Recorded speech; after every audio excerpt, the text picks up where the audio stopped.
Hello everybody and welcome back to my YouTube channel. My name is Tina and it's a beautiful day to be creating with you.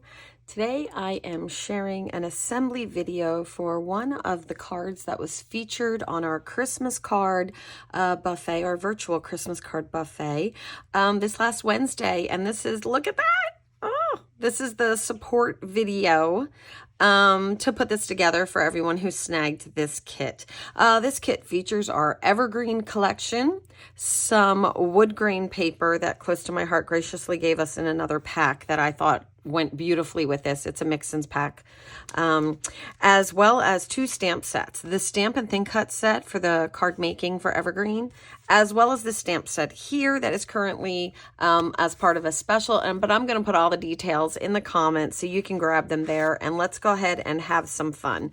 Now, this card is pre-cut and pre-stamped for the kits, including this piece here.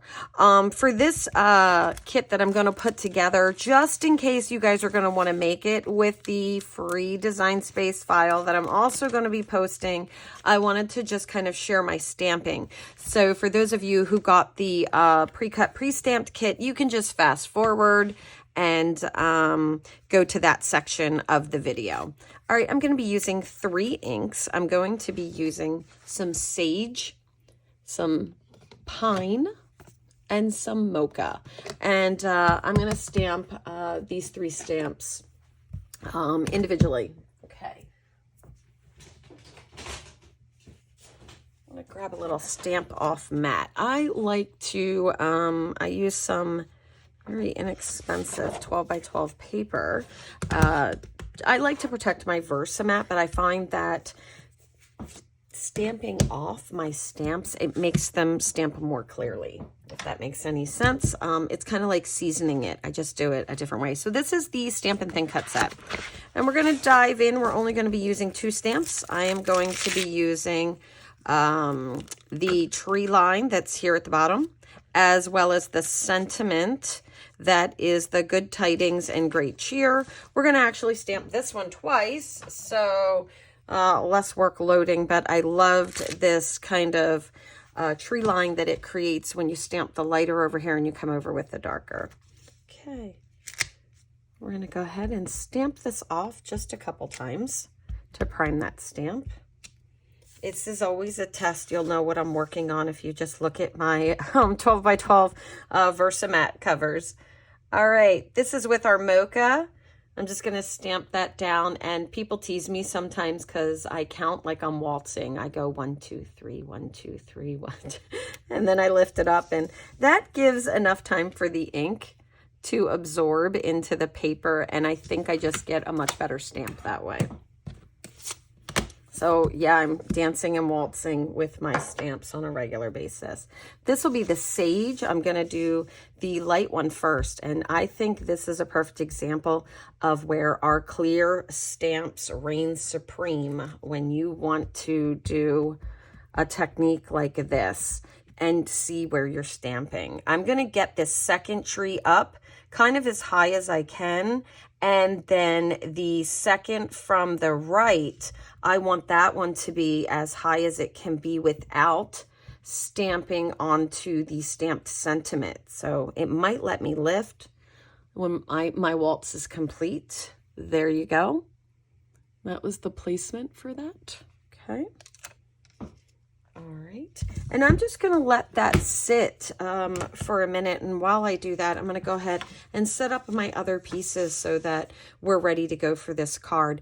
I'm currently working on that stamped sentiment, or the stamped focal piece with the sentiment on it now. Okay. All of you will have a kit number to reference the pictures in the albums as well. I'm going to grab those 4 little dots out, and I'm going to get those started. And I don't have to let it sit long. It is a water-based ink, so, you know, we don't have to let it sit too long. Okay, for this here, I'm going to want to do some inking, and I'm pulling in our acorn because it has a really nice kind of golden color to it, and it'll match the acorn that I used out of this paper. I want to do the inking before I do my my little dots, because I don't want to risk those background snowflakes that I have here, here, here, and here. I don't want to risk them picking up the acorn. All right, so I'll bring that in. We're going to go ahead and stamp our other tree. And then that way, when we're doing the assembly, if everyone fast forwarded to that who got the kits, we should match up. Stamping off. I didn't even clean my stamp in between because I knew I was going to stamp off, and the sage was a light color and I had already stamped with it, and I find it doesn't really hurt. All right, I want to be right on top of the other stamps, kind of in between the tree line there, and we're going to go right down, and then we'll just give it a little count.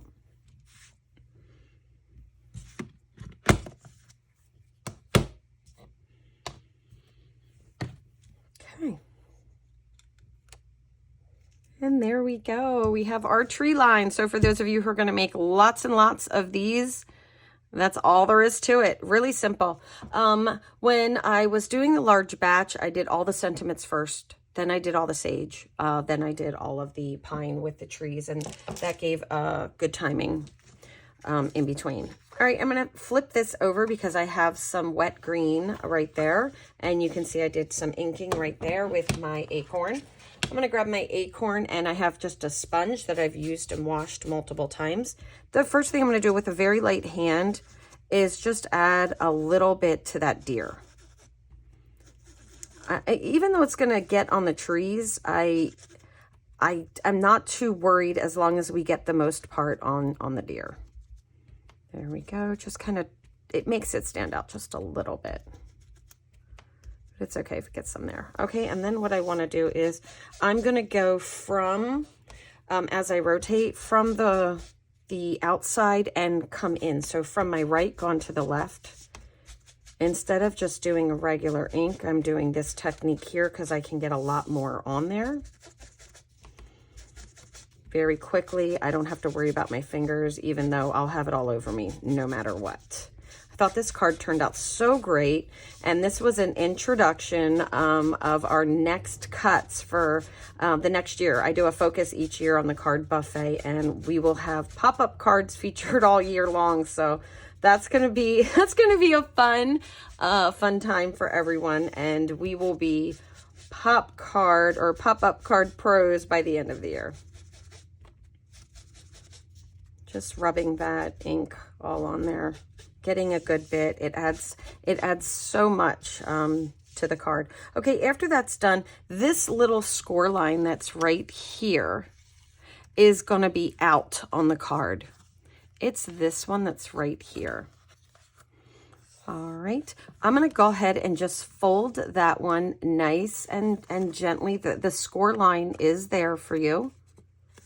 Just nice and gently. That one is a little more sensitive, and we don't want to go all the way across the card. We just want to go from side to side. So just kind of start doing that just a little bit. And I love our white core paper. For starters, our paper cuts like butter on the Cricut. And I love to distress my papers, and you can really only do that the best with white core paper. So I love our paper, but we're going to put this over just like this. Sometimes, however, when I do these delicate cuts, I can see a little bit of our white core, and this inking just works perfectly. So after I have that done, I'm going to go ahead, just in case, I barely even saw any there, but that shading is going to give it some nice color to go with this card. All right, and then just rub any extra ink that you would like on your sponge, wherever. It looks great. All right, we got one more thing to ink though. We're gonna grab our base. You can see I added ink around those edges. So your card base will look like this. And just to go over that stamping, all I did was take this here and I went one side to the other side to stamp that. So just to kind of give you an example, I said I'm gonna stamp this one, rotated the block, then this one, rotated my block, this one, and then I switched it around down bottom this way, then this way, then this way, and did that until they were filled up. And I did them very randomly. I did not feel the need to make sure that they were all, you know, the same. I'm going to be doing the same so I get lots of ink. First, I'm going to do my four corners. Once again, just letting that acorn ink come in and do all my hard work for me, making this card look so good. Just being real generous with that ink. Okay, and then after I add some, I'm now gonna go all around to darken it up. You know, I have found if it's your first time working with the acorn ink, it dries so pretty. When it dries, it actually picks up a little bit more of the gold hue to it. There we go. Okay, we're all set. Let's go ahead and put this together.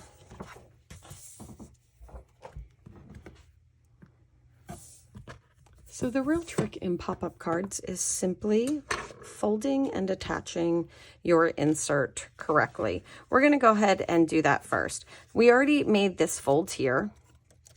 Okay, let's put our dots on just while it's nice and flat. If you don't put them on while it's flat, I didn't on my first one. I actually added those in the design after. It will be fine.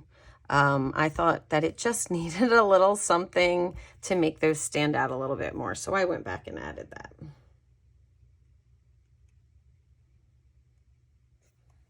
All right, we'll just match these up, big to little.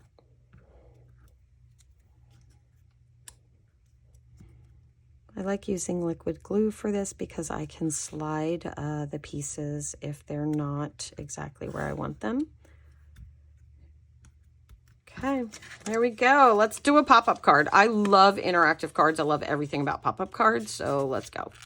All right, I have this one is folded out, if you will, mountain. I'm going to valley this next one, but I'm going to try to make sure that I keep it just on this part right here. We don't want to fold these outside tabs. It makes it a little more difficult to attach them later on. A bone folder, if you don't have a bone folder, I know several people who use a chopstick, not the wood kind, but like an actual chopstick. They like that. It fits in their hand. But you can just use anything to get it flat. A pen, you can use, you know, this side of a pen like that. There you go. Just anyway. Okay, so this one here, I folded the one way and I'm just kind of folding it back now because it's going to come out. I'm just trying to get a really good fold. There we go. Okay, and then along the side right here is another fold. You're going to want to fold that in like that. And if you have all your folds, you will see this box shape that is just like that. We're going to, just once again, it comes out here, over, down here, and then you're pinching these.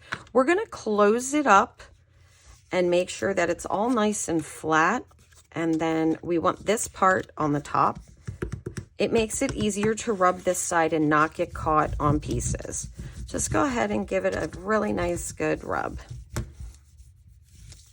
There we go. And that's really the hard part. As long as you fold this right, these go together great. All right, we're going to finish our card. You have an inside sentiment here that says, may the joy of the season fill your heart with warmth and laughter. Merry Christmas. And that has come off of that stamp right there. I'll put the details below, but it just looks so pretty. A half of an inch of the pine just adds a really nice decorative touch. I'm using the dark side of the Mocha Up. All of our paper is two-sided, so I'm using that dark side to attach that wood grain to. I love wood grain paper, it's true. Okay, and just kind of leave an equal amount on the top and the bottom of the stripe and add the wood grain across. Okay, then we're going to do the exact same thing with that now matted wood grain, except we're going to put it across the smaller of the two. And once again, I just guesstimate. I say, okay, just going, that looks like about the middle. And if it's not the middle, it's okay. All right, this piece is for the inside of your card. We're going to This won't cause too much because it's flat, but I do want to give you a heads up when you're doing your pop-up cards, you really do want to make sure your card base is very flat. So even this is all flat. You would never want to decorate the outside of the card if it had any pieces that would you know, cause you not to get a good rub or crease it. For this one, we are a-okay. I don't think I even need to trim that very much. We'll go ahead. Okay, let's talk about where our adhesive is going. The part that is popped up, no adhesive should go on that part that's popped up. That's going to be the real trick. Now, you have this piece in your kit, and I really wished that I had put this piece down lower. I don't want to add the piece bigger in the file because this piece is cut at 4 inches.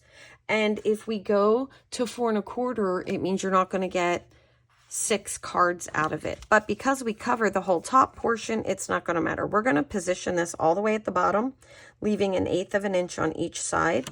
Make sure you don't go over the score line. So right next to the score line, I'm right above that score line. There we go. And the reason why is in this one, you can see I had that small little gap there. I don't mind the white there, but there was a tiny bit that came up and I wanted to hide that. So we're positioning that at the bottom. We're now going to put our adhesive on. We're going to do our adhesive on one side first. So we're going to, let me get this rubbed just a little bit more. There we go. We're going to put our adhesive up this side right here. I'm making sure none of my adhesive goes in here, just on that thin strip. Let's do the other side.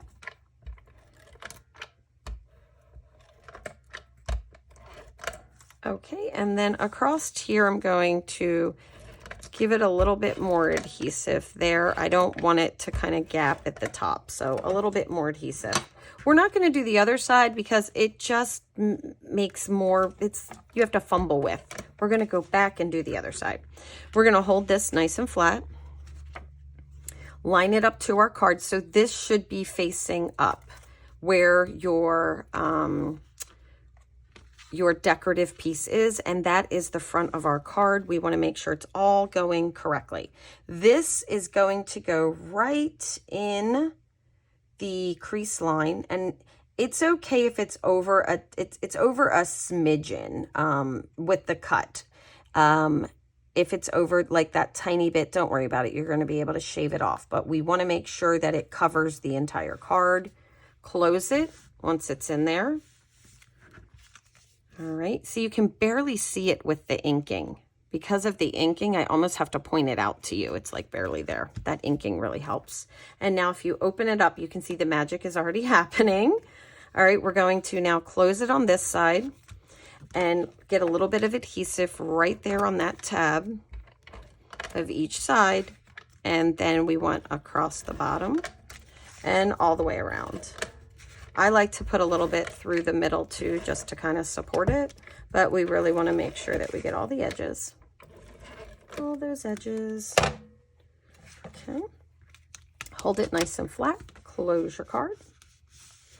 Making sure we get a nice smooth closure. And ta-da! You have this awesome pop-up card. Now, if you have a little bit like this down here, because you're slightly off, the inked edges help cover that so much. You can just ink it, or you can just simply slice off a tiny bit like this and then ink it. That's what I normally do. Sometimes it's the way that I hold it when I'm putting it in, or sometimes it could be the, you know, not getting a super strong score line on it. But I find that just snipping it off, it really doesn't affect my cards at all. Here we go. It's like you'd never know with all that inking. It just looks like you gave this a little bit more attention. It's such a pretty card. Okay, for our outside, we are going to add our front focal to some more of that evergreen. There we go. Okay, let's add some foam tape to this.